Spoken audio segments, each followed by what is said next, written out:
माँ की बातें। स्वामी अरूपानंद। उद्बोधन कलकत्ता। मंत्र लेने से एक दिन पूर्व मैंने माँ से कहा, माँ मैं मंत्र लूँगा। माँ ने कहा, तुमने अब तक मंत्र नहीं लिया है? मेरे ना कहने पर वे बोली, मैंने तो सोचा था कि तुम शायद मंत्र ले चुके हो।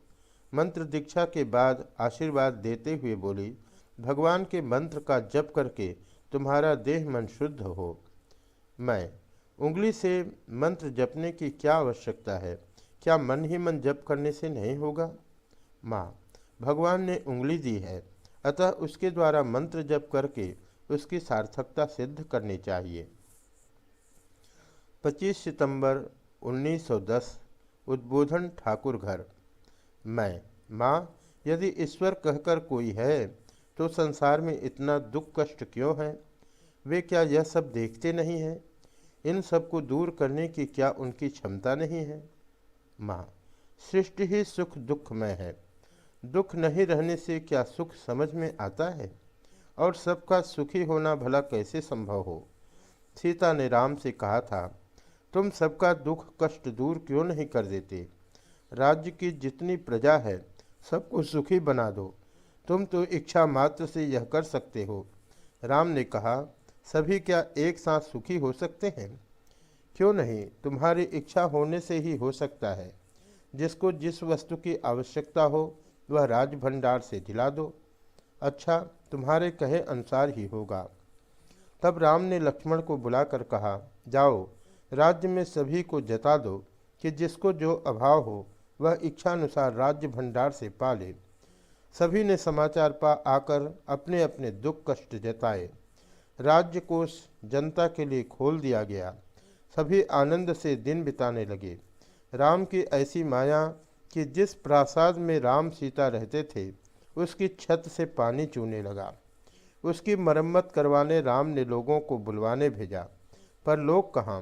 राज्य में कोई कुली मजदूर नहीं रह गया था।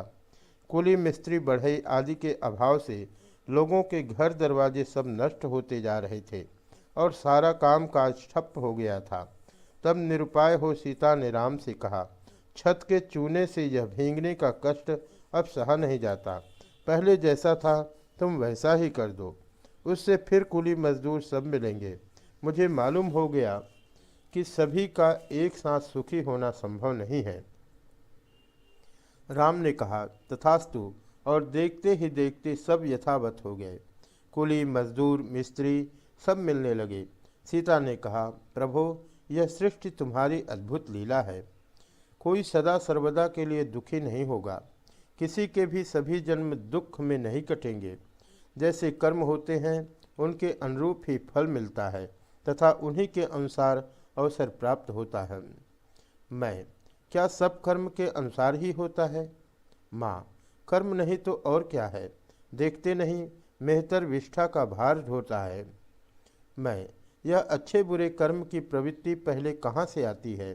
तुम कहोगी इस जन्म की प्रवृत्ति पूर्व जन्म से तथा पूर्व जन्म की उसके पूर्व जन्म से हुई है, परंतु इसका प्रारंभ कहाँ से हुआ?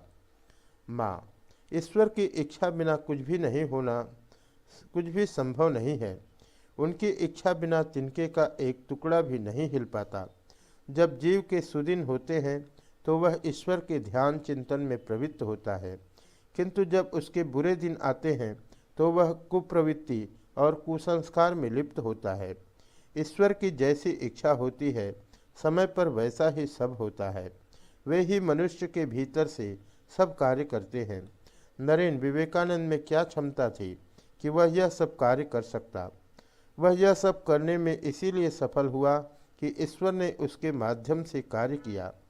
ठाकुर क्या करने वाले हैं यह उनके द्वारा पहले से ही निश्चित है, पर यदि कोई उनके प्रति सर्वतोभावेन समर्पण करता है तो वे उसका सब कुछ ठीक कर देते हैं। व्यक्ति को सब कुछ सहन करना चाहिए, क्योंकि कर्म के अनुसार ही सब कुछ का निर्णय होता है। फिर हमारे वर्तमान कर्मों के द्वारा पहले के किए गए कर्मों के फल को खंडित भी किया जा सकता है। मैं, क्या कर्म के द्वारा कर्म का खंडन हो सकता है? माँ, क्यों नहीं। यदि तुम सत्कर्म करते हो तो उससे तुम्हारे पूर्व के पाप ताप कट जाएंगे। ध्यान, जप तथा ईश्वर चिंतन से पहले के संचित पाप कट सक जाते हैं। मैंने सुना था कि मिर्जापुर स्ट्रीट में एक लड़के पर प्रेतात्मा का आवेश होता है। उद्बोधन से कुछ लोग पिछले दिन उसे देखने गए थे। उसी की बात उठी। मैंने माँ से पूछा, अच्छा माँ, प्रेत शरीर में कितने दिनों तक रहना पड़ता है? माँ, उन्नत व्यक्तियों को छोड़ और सभी को 1 वर्ष तक प्रेत योनि में रहना पड़ता है। इसके बाद उनके उद्देश्य से गया में पिंडदान अथवा महोत्सव आदि करने से वह प्रेत योनि से मुक्ति पा भगवान के पास जाता है अथवा अन्य लोकों में जाकर सुख दुख आदि का भोग करता है। फिर समय आने पर उसका वासना के अनुरूप जन्म होता है।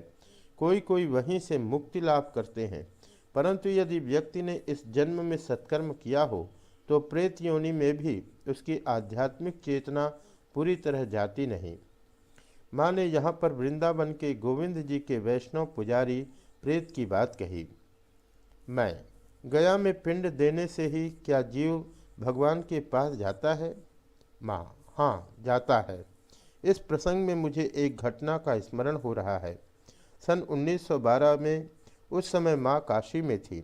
उनके लौटने से 2-1 दिन पहले मैं पितरों को पिंडदान देने के लिए गया को रवाना हुआ। यात्रा करने के समय मैंने माँ से कहा था, माँ देखना जिससे उनकी सद्गति हो।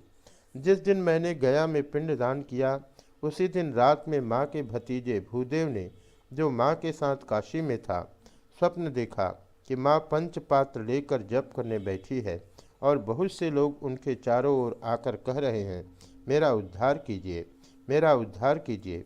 माँ पंचपात्र से शांति जल लेकर उनके शरीर पर छिड़क रही हैं और कह रही हैं, जा तेरा उद्धार हो जा, और वे सब आनंद से चले जा रहे हैं। अंत में एक और व्यक्ति आया। माँ ने कहा, अब मुझसे नहीं होगा। उसके बहुत प्रार्थना करने पर माँ ने उस पर भी कृपा की। दूसरे दिन भूदेव ने माँ से स्वप्न की यह घटना कह सुनाई। माँ ने सुनकर कहा था, यह रा गया में पिंडदान करने गया है ना, इसीलिए इतने लोगों का उद्धार हुआ है। सचमुच में गया में पितरों को पिंडदान करने के पश्चात मैंने भावावेश में जिनका भी नाम मुझे याद हो आया, प्रत्येक के नाम से पिंडदान किया था और सबके उद्धार की कामना की थी। तब फिर साधन भजन की क्या आवश्यकता है? माँ, उनके पास से वह फिर अपनी कामना वासना के अनुसार पृथ्वी में आकर जन्म ग्रहण करता है। यहाँ मनुष्य योनि में जन्म ग्रहण कर कोई मुक्ति लाभ करता है तो कोई निम्न योनियों में जाता है। सृष्टि एक चक्र के समान घूम रही है। जिस जन्म में मन वासना शून्य होता है वही अंतिम जन्म है। मैं, तुमने यह जो कहा कि जीव भगवान के पास जाता है, तो क्या उसे कोई आकर ले जाता है अथवा वह स्वयं ही जाता है? माँ, नहीं, वह स्वयं ही जाता है। सूक्ष्म शरीर तो वायु द्वारा निर्मित शरीर के समान है। मैं, जिन लोगों का गया में पिंडदान आदि नहीं होता उनकी क्या गति होती है? माँ, उनके वंश में जब तक कोई भाग्यवान पैदा होकर गया में पिंडदान नहीं करता अथवा और्ध्वदैहिक क्रियादि नहीं करता, तब तक उन्हें प्रेत योनि में रहना होता है। मैं, अच्छा, ये जो भूत प्रेत हैं वे सब क्या शिव के सेवक भूत प्रेत हैं अथवा ये वे लोग हैं जो मर चुके हैं? माँ, नहीं, ये लोग वे हैं जो मर चुके हैं। शिव के सेवक भूत प्रेत अलग हैं। व्यक्ति को बहुत सावधानी से चलना चाहिए। प्रत्येक कर्म ही फल देता है। किसी को कष्ट देना, किसी के प्रति कटु वचन कहना अच्छा नहीं है। मैं, माँ, नीम के पेड़ में आम नहीं फलता, न ही आम के पेड़ में नीम फलता है। प्रत्येक व्यक्ति अपने किए का फल पाता है। माँ, बेटा, तुमने ठीक ही कहा। समय होने पर ईश्वर फिश्वर कुछ नहीं रहता। ज्ञान होने पर मनुष्य देखता है कि देवी देवता सभी माया है। काल में सब प्रकट होते हैं और काल में ही विलीन हो जाते हैं।